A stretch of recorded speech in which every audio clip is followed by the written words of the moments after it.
Iguodala. Iguodala to Curry, back to Iguodala, up for the layup. Oh, blocked by James. Curry, one-on-one. Irving puts it up. It's good. Kyrie Irving from downtown. The three, steps back, crossover, puts up a three. Rebound James. Second. It's over. It's over. Cleveland is a city of champions once again. The Cavaliers are NBA champions. Cleveland! This is for you! Good evening, Cavs fans. Welcome to tonight's edition of The Block, The Shot, The Stop, where we are discussing the Cleveland Cavaliers' 126-106 victory in South Beach over the Miami Heat. I'm Tim Daniel. Joining me tonight is Kevin Lynch. And Kevin, the Cavaliers went and partied in the city where the heat is on all night on the beach to the break of dawn. Wow. What a way to start. That's what I do. That's what I do. Yeah. Really, really good game from the Cavs tonight. And I know at a time that, hasn't been their best month. It's been actually their worst month of the season, particularly the last 2 or 3 weeks. But tonight to have 5 rotation players, 2 starters out and pretty much control a game on the road against a playoff team. Understand there's a couple guys on the Heat that were out as well, but that to me doesn't make it any less impressive. And just everything from the 3 stars that played tonight all played exceptionally well, and then plus guys, all the other guys that played, frankly, took a step up from what the normal expectations were of them and delivered. Yeah, absolutely. So let's kind of go through a couple of things that jumped out to us the most from this game. First, I just got to make sure I mention, always love when the Heat wear the Miami Vice jerseys. I think they are super clean. Actually, the first quarter, I was at the gym and I was trying to watch the game on my phone, but I don't know if Planet Fitness put bars in the roof to where it doesn't work anymore. So I had to listen to the radio broadcast.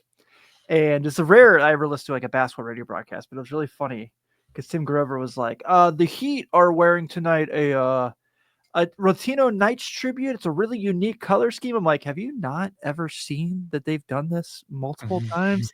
But that's side note. Things that really jumped out basketball-wise, takeaways. So you mentioned obviously being down the 5 guys, particularly Garland getting rest, Merrill, having a sickness, and then your usuals guys have been out for a little bit now, Wade, LeVert, and Okoro.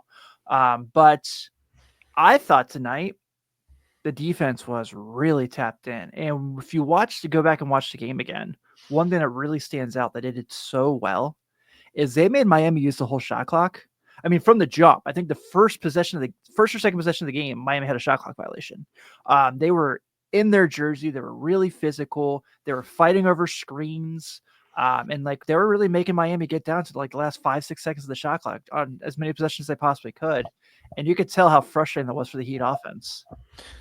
Yeah, even though they scored 126 points, which is a handful of points above their average, defense is what won them the game tonight. Not only defense, but turning defense into offense, and as well playing good defense, and then just completely eliminating the offensive boards against Miami. They only had 6 offensive boards, which I'm pretty sure they average close to 15. They're actually a team that's really aggressive on the offensive boards. So I just thought that was fantastic. And then one of the keys overall tonight, it's such a simple stat, but I think a lot of times it tells a story, is shot attempts. Yeah. If you look at overall shot attempts, if one team has a lot more than the other, it usually means they're either controlling the rebounding, they're forcing more turnovers, turning offense and defense, things like that. And that's what happened tonight. The Cavs took 17 more shots, 100 to 83 in just shot attempts. And that kind of allowed them to have a comfortable win despite, again, having an off night from 3. Yeah, and I think that was really, really awesome. We'll get to player wise, and we'll kind of talk about the big 3 to start out. And obviously, the story of this game is Donovan Mitchell and what he was able to do tonight. And we'll talk about the stats that he normally puts up. But Kevin, the thing that jumped out to me the most, and you and I, it seems like we're kind of always end up on these shows where Donovan Mitchell faces these big wings who can kind of have given him fits. And I understand that we're not talking about all NBA defenders on the Heat side that he went against tonight, but still, I mean, Tyler Hero, good size. Haywood Highsmith, good size. Pele Larson, good size. These are all guys that were in front of him in this game. And he really did whatever he wanted. So, yeah, it's not Amen Thompson. Yeah, it's not these guys he's been facing who already struggled against. But still, we've often seen him struggle in these games against these big wings that he has to try to get around. And tonight he was able to do it. And it was kind of like, at times he kind of looked like he was like an N1 mixtape tour. He's like pulling it over their heads and going around them and getting lay-ins and just making beautiful shots, just, getting in his bag to do some amazing stuff, and just was absolutely tremendous. 34 points. Freaking awesome day for Donovan Mitchell. For sure. And I think the biggest thing was he was aggressive at trying to get into the paint, as much so as I've seen him in a while. He did end up taking 11 threes and hitting 5 of them, but I thought his penetration to get to like that nice little floater he has, to get some dump offs. He also had 6 assists. I thought that's really where he shined, and like he was good aggressive tonight. Like tonight was a night that you want him to shoot 23 shots like he did, with Garland out, with the other guys out. And really, really good to see another Donovan Mitchell game. I think 2 of the last 3 of the last 4 have been good after that really rough stretch he had. So hopefully he's starting to find his form. That, and then on the defensive side, want to kind of give him some credit as well. We've kind of talked about it all year, just that his efforts really stepped up. And you and Keith Smith talked about it on Sunday, where he mentioned that he's definitely kind of gotten back to playing defense again. Fourth quarter, when Miami's having moments where, even though the Cavs were really in control this whole game, Miami had stretches where they were kind of making shots and kind of cutting it to 10, 12, 8 or so. Tyler Hero brings the ball down. And Donovan's in isolation defense and pickpockets him, grits the ball, hits the ground, calls a timeout. That play was awesome. That was an absolutely huge play. It's got to help seal the deal down the stretch. That was a nail in the coffin, that play. And plays like that really just, I don't want to say inspire a team, because it was that, but it sets the tone for the team, right? In this case, the game was pretty much sealed. But when you have your highest paid guy, your biggest name guy, arguably your best player, getting on the floor, getting into people defensively, it doesn't really give any of the other guys any room to not do that. Yeah, absolutely. So just another huge night for him, showing why he is an all-star starter. I know I'm asking the right person this question because it's been coming up a lot. And we know we've had some angry comments on our YouTube clips from this in the past. There's a lot of LaMelo Ball should have started over Donovan Mitchell conversation going on right now. I don't trying to think of the way to say this. I don't know if I would have LaMelo Ball in the top 5 of guards to start the All-Star. Same. And it's not because he's not a super talented player, but like, let's be honest, a lot of that is about how much you're winning and how you're impacting winning. And, Bill Simmons always calls it like, good stats, bad team kind of guys. I'm not there to say, I don't think you can say that about LaMelo yet, but you can say it's trending that way with him. Yeah. I'm on record here that I actually think Garland maybe could have gotten the nod over Mitchell. So that's at least one other guy. And I just, I think you have to have the really good stats, and your team has to be minimum 500, if not better, to get a all-star, starting nod. Yeah, I agree. I also laughed today at Simmons or Solo when they were doing their trade countdown. They're like trade value. And they talked about how LaMelo Ball game is built for the All-Star game. Yeah, that's I pretty thought good. that was a really funny joke. Yeah. Let's get to the bigs. Also, obviously, there's a lot of guys to talk about in this game, but Mobley, again, more than likely going to be announced as an All-Star tomorrow as a reserve.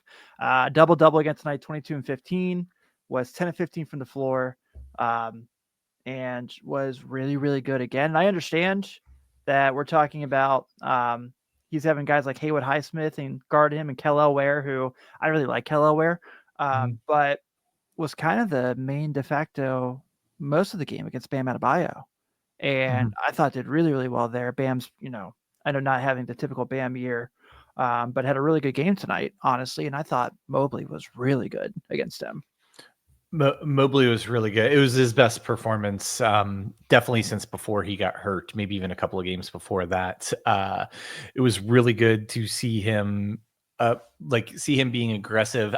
So we're on record, and I still think this. I have no problem with him, like shooting threes up to, if he ends up averaging like in the 4 a game range, but I'm a big believer that when you're not in rhythm because you've been out or you're just off or whatever, the best thing you can do is try and get to the basket, get easy shots, get to the free throw line. And that's what he did tonight. He forced the action a little bit. He got on the boards. He had 4 offensive boards, which I think he had put back dunks on like 3 of those. And yeah, just thought he was really good and kind of like another sign of the Cavs coming out of this, I'd call it mini funk that they were in January, is Mobley having big game, Mobley, Mitchell having big games, Allen being his consistent self, and typically Garland, even though he didn't play tonight. Yeah, and then Allen, of course, another double-double tonight. Really physical. Maybe didn't have the most like stat-jawing night, but I thought was still really good. It was nice because you talked about this last week about and I don't want to say that by any means that Adebayo is inferior to these two. He might be the best of the 3 guys that we're talking about here, realistically. Maybe not this year, but career-wise. But in these games where it's like R2 against your 2, and Miami's using Ware a lot right now. A lot of it is because out of necessity. A lot of it is because he's really earned extra minutes. But seeing R2 bigs against their 2 bigs and R2 bigs kind of be the better 2 and handle things and take care of business was really, really nice in a game like this where, you did get the win against Detroit. You're trying to get a winning streak back, or you're trying to get some momentum going to the All-Star break. And our guys did their thing tonight. And so that was humongous for this. Yeah, absolutely. And another good sign for the Cavs is this team has excelled at getting contributions from up and down the roster, getting high level contributions for people playing 2 or above their role, right? Like Garland's a star, but he's having his best season.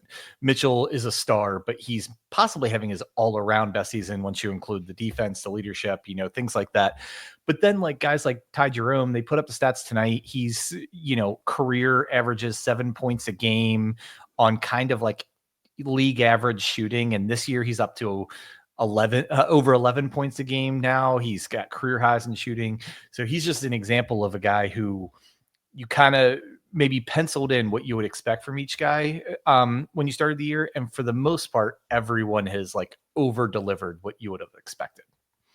Yeah, which brings me to Jalen Tyson tonight. I thought I know what the numbers say, as far as, no one's going to like jump out like 4 points, but I thought he was really, really good tonight. I thought his effort was really good. I thought defensively he was really good. He was really physical. He fought for rebounds and like really, he did pick up 2 early fouls too. So, and did not tone down the aggressiveness. I know it's the guy really just trying to earn some minutes. It's only his second start, but I was really, really happy with his effort and performance tonight, even though he shot like 2 of 7. Yeah, no, I absolutely. I thought he was just really active, filling kind of, making winning plays, filling in gaps, playing like really, really aggressive defense. One of those, I think John Michael even called it on the broadcast, like midway through the 4th quarter, is that Jalen Tyson's stat line doesn't reflect his contribution tonight. And I completely agree with that. Not to pivot away from him, but the guy I would have talked about first, because I kind of like talking about guys that maybe we haven't talked about in a while or don't talk about as much. I was so impressed with Craig Porter Jr. tonight. Me too. I was going to bring him up. And I have always I wouldn't say always liked it. I did like him a little bit in college. I liked what I saw of him in the minutes he was getting this season. So athletic, plays so hard, just makes a lot of like winning plays. And not only did he play good, but like I'm trying to think of an analogy that most people don't understand. Like think about like you go on a long vacation, you go on a 2-week vacation, right? You're not working for 2 weeks. That first day you come back, you sit down at your desk or like go into your office, whatever you're doing, and you're like, how do I do my job again? Yeah. Like, yeah, right. I mean, that's kind of what, now imagine that, but your job is, to play a professional sports, and that is like probably the most rhythm and repetitive like skill to be good at. And I'm so impressed with a guy who hasn't gotten hardly any minutes in quite a while to come in and make, I thought, great contributions in the game tonight. Yeah, I was going to bring him up as well. I'm glad you did. Second quarter, he had that really big play. I think Mitchell misses the shot. He gets to put the offense rebound and put back. And that's just kind of those little things you talked about, just like those little effort plays. And he's a guy that, whenever he comes in the game, he kind of makes the most of it. So 9 points, 4 rebounds tonight, I thought was absolutely tremendous. Got a nice steal, blocked a shot tonight. He was all over the place. And I mean, he's really, with the injuries they've had of late, gotten a lot more minutes than normal, and he's really kind of stepped up and really done his thing. That speaks a lot to the Cavs culture, right? We're talking about playing the Heat, and we're talking about culture. So how about that? Yeah, right. I know the Cavs are definitely the one with the culture this year, and like tonight is a night you could throw a dart at the box score, and you could talk about a guy who made a really good contribution tonight. I mean, we've mentioned most of them. Didn't mention Niang yet. He was, and really he had 15 points, and a lot of these guys, like, I know they're professional athletes and everything, but like the guys that played tonight, all for the most part, except for the big three that played, like all increased their minutes quite a bit than they normally play. And to be able to do that, perform at a high level, so impressive. This is the best game I've felt about since they beat the Thunder, and that's probably at least like eight games or so ago. Yeah. The last 2 games, the defense has really tapped back in. And you're seeing them kind of make that effort to be more physical and be more electric and push it to offense. I think Max Strus defensively is really finally getting his legs back from his timeout. Tonight had some really nice defensive plays, got some long rebounds on the offensive side, had a nice dunk. Max his legs underneath him again. Max is like, I always forget that Max is athletic, and I know what that's saying. It's not how I mean it. But when he throws out a dunk, it's kind of like, oh yeah, he can do that.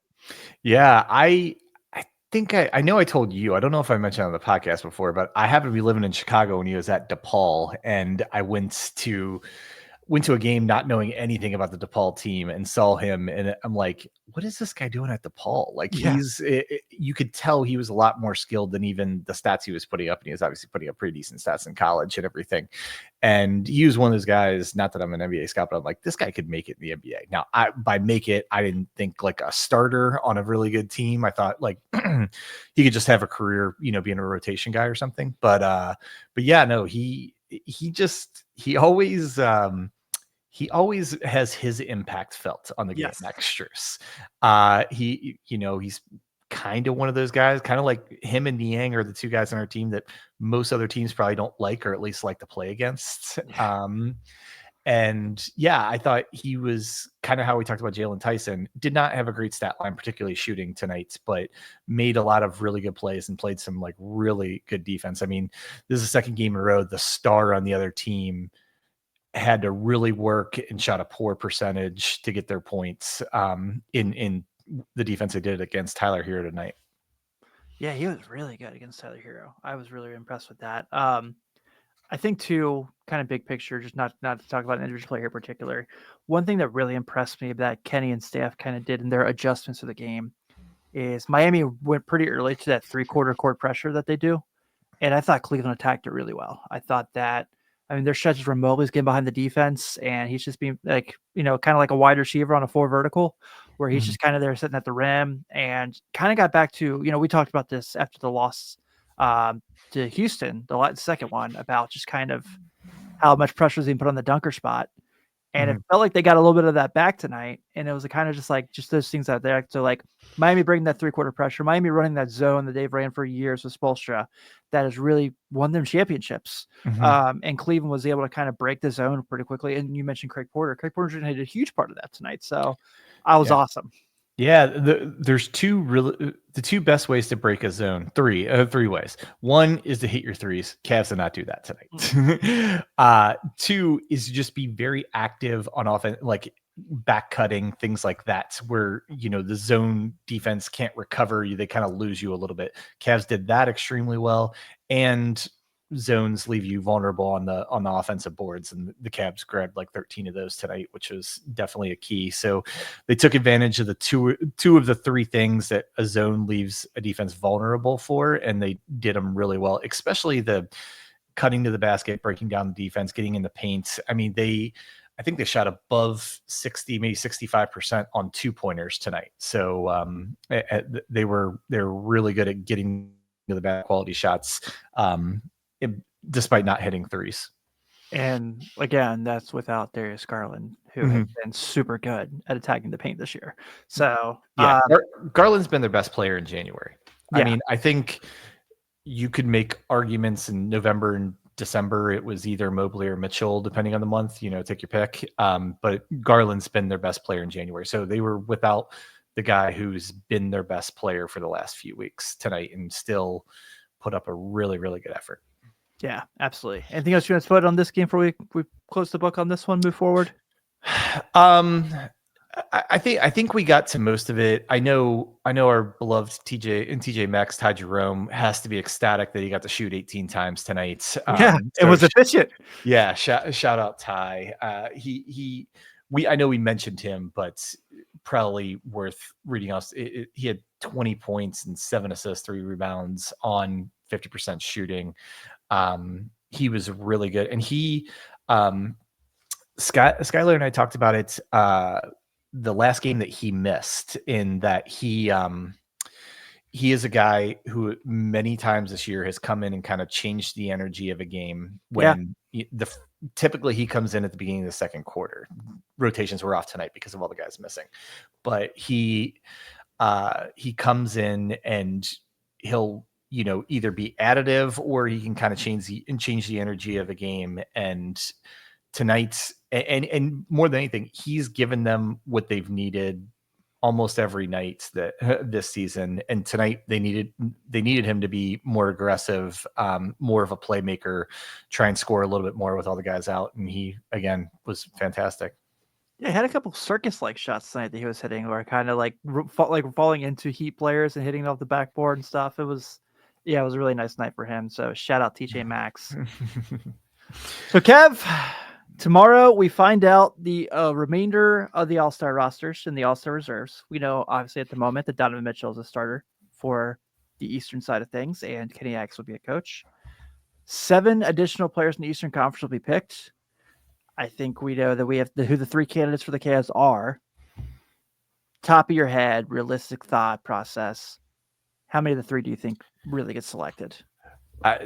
My guess is 2, even though I think all 3. And I think Jared Allen's the one who get left out, because Jared doesn't have the stats that some other other guys do. But between the fact that there's been a lot of injuries to big men in the East, and the Cavs have been so good, and Allen has been such a solid contributor. He's played every game this year. He's had so many big games and is so consistent. I think he deserves to be there, but if I had to guess, he'd get left off. Yeah, but with your point about injuries, because I feel the same way. I think that Mobley and Garland are for sure going to get picked in. I think with all the injuries to the Eastern big men, he's going to probably be the first alternate. Yeah, I could see that. Yeah, because I can't imagine Al Horford's going to get that spot over him. Or, Vooch is probably, I don't think Vooch is going to get selected, but Vooch is probably the one guy in his way, and the Bulls stink. So, yeah, I keep looking at front court players in the East as we've talked about this, and to me, there was only 3 guys that you can make a definitive argument that they're 4 guys, if you include Evan Mobley, that get in over Allen. And they're obvious. Giannis, Tatum, and Kat have all been spectacular this year, and that should be your starting front court.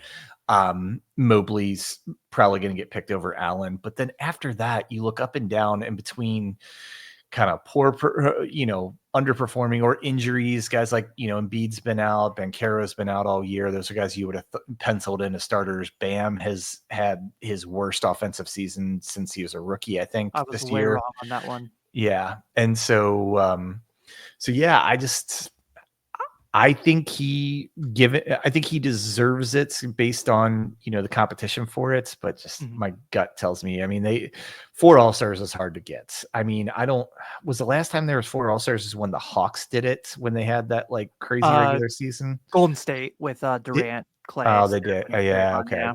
I was thinking Draymond didn't make it then, but There was one year he didn't, but okay. the So first year in this four together, they did it once. I remember the Hawks. Yeah. The Hawks.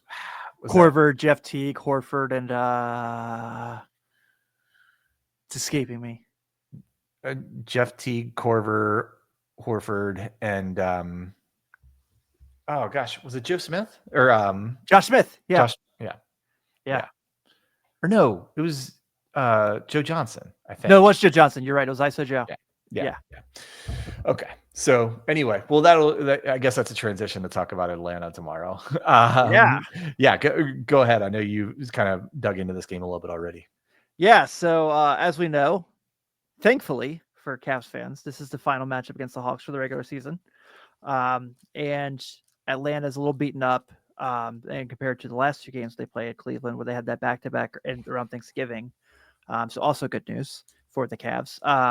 So Hawks team has really been sputtering for a couple weeks now. Hasn't looked as good as they did when they played Cleveland.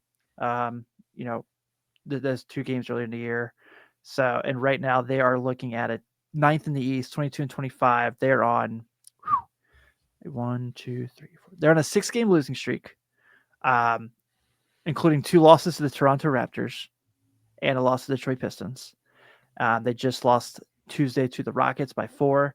And then Kevin, on top of that, no Bogdanovich, no Capella, and obviously no Jalen Johnson. They still don't have Cody Zeller back, if I remember correctly, as well. So this is an Atlanta team that's kind of limping. Trae Young's even hurt, but it's looking like he's probable to play tomorrow night against Cleveland. Of course he is. But I think that if you're Cleveland, you probably feel significantly better about this Atlanta matchup than the other 2 you had so far this year. Yeah, you do. And especially because you finally kind of turn your own play around the last couple of games. And then, Atlanta obviously being a little bit shorthanded. That said, like the Hawks, probably more than any NBA team, I can't figure out because I'm with you. They and I talked about it on a podcast earlier this week. They seem to play exactly to the level of their competition and beat the top teams in the league, and then lost back-to-back to the Wizards earlier this year. And that said, even them having the guys you mentioned out, they are a very deep team with it's almost one of those teams where the bench is as equally talented as a lot of the starters are. Yeah. So I think the effect more so than I think the lack of depth could hurt them tomorrow night than, having to move DeAndre Hunter into the starting lineup. He could start for most NBA teams. And Okongwu starting instead of Capella, some could argue he should be the starter at center anyway. So, but their depth will certainly be compromised tomorrow, much like the Cavs has been the last few games. Yeah, I'm looking at their last box score, and some of the guys like Keaton Wallace, totally forgot about him. He got a lot of minutes. DeAndre Hunter got his usual. Larry Nance got minutes. And then, a guy I also always forget about is starting for them right now. Old Vit Krejci. How could you forget about him? And it's a unique lineup, to say the least. But you're right. Even though this isn't like the Quinn Snyder identity that they had in Utah, where he was really physical defensively, this team does not like that whatsoever. It's still a team, if you're Cleveland, you got to take seriously. You're going to have Garland by tomorrow. Hopefully you get one more of these other guys, maybe Merrill or somebody. Has recovered from his illness that kept him out tonight. But yeah, this is kind of a nice night situation for Cleveland. Like you said, these past 2 games they played really well, and you're back home for this one. You got a couple days off after this before you got to play again on Sunday. So, go take care of business. Go do your thing, beat the Hawks, and enjoy a couple days off. I'm going to make a prediction for tomorrow. Ooh. And I hope I'm not wrong, but I hope I am wrong, I should say. I think they're going to rest Mitchell tomorrow. I think you're right. Kind of reading tea leaves. Garland's out the first night of a back-to-back, and have Mitchell out tomorrow, especially because you're right. Atlanta's top to bottom isn't a great defensive team, but they do have probably the best perimeter defender in the league in Dyson Daniels. And he gave Mitchell absolute fits earlier this year. So I think they're finally getting Mitchell going again. He's had a couple of great games. I think they might tell him, you've only had a couple rest games this year. Take a rest in this one, and then, come back with a more advantageous matchup in Dallas. Yeah, we're not at the point where he's being threatened to lose his All-NBA candidacy. Mm-hmm. So they can afford to sit him tomorrow. Yeah. I agree. I think it's going to be a big Evan Mobley game again. I think if you look at who's going to be guarding him, Guy, Krejcik, these are guys that aren't going to be able to guard Evan Mobley. This is going to be a big game for Evan Mobley. Yeah, you would think, and especially as Evan's kind of getting back in the groove again. Tonight was his best game, maybe the whole month of January, at least since early January. So kind of combining his play coming around with a pretty nice matchup for him. I think it's pretty reasonable to expect a good game from Evan. Also, TNT game back on national TV tomorrow. Yeah, good. We need one because the last time we were on national TV, it didn't go so well. Yeah, it did not. It did not. I was at the one before that, and it did go pretty well. So right. Yeah. Yep. Yeah. So good news there. Yeah. One other thing, I know you just kind of breezed past it, but do we know what's going on with LeVert and Okoro? I mean, we have some clarity around Dean Wade that it's a bone bruise in his knee. They're going to take their time. It might be a few weeks, but Okoro and LeVert have been day to day for 4 or 5 games in a row now, and I haven't heard Kenny address it other than just kind of continue to say they're day to day. And when you're day to day for weeks at a time, you start wondering what's going on. Yeah, because I think LeVert's is, if I remember, if I heard it correctly in the radio broadcast today, it's just a bone bruise. Which I mean, Lonzo Ball missed 2 years because of bone bruise, so maybe I shouldn't say just a. And then Okoro's is a shoulder injury. Okoro is, I don't know if he re-injured the same shoulder or he was never totally healed, but it's the same shoulder that he got hurt in game 27. And then after tonight, is this tonight game 50 of the year? It's somewhere right around there, right? Yeah. And so it's been about half the season that he's been hurt with a shoulder, even though he did come back and play in a few games. He definitely didn't look like himself, shot a terrible percentage.